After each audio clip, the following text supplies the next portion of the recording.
Chief Minister D.K. Shivakumar, during a review meeting on guarantee schemes at Vidhana Soudha, said that no eligible beneficiary should face difficulties while stressing strict action against misuse and the exclusion of ineligible beneficiaries. He noted issues under the Gruha Lakshmi scheme where loan-linked bank accounts are causing auto-debit of benefits, forcing some women to change accounts. He also raised concern that payments were being credited to deceased beneficiaries and suggested that beneficiaries receive voice message alerts when funds are credited.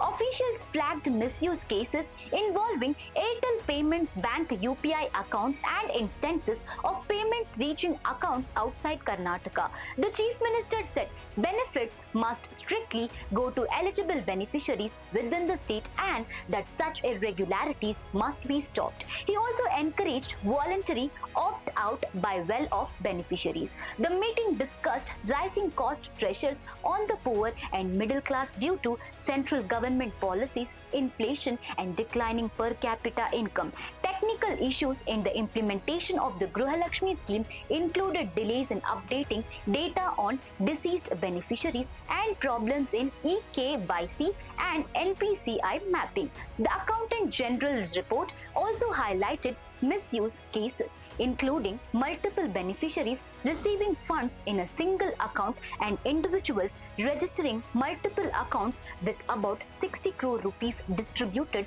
across 3 lakh installments.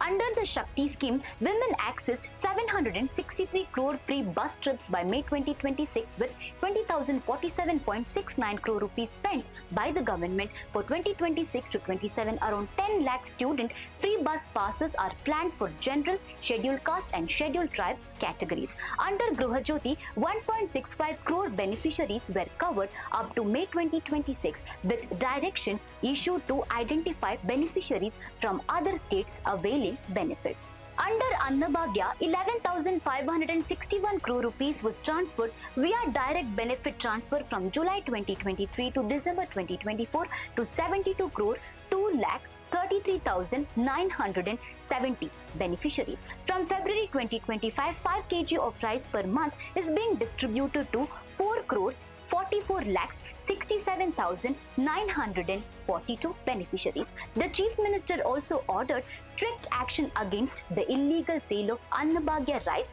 in the black market. So viewers, what's your take on this? Share your thoughts in the comment section. For more such updates, stay tuned to Daily Salar Digital.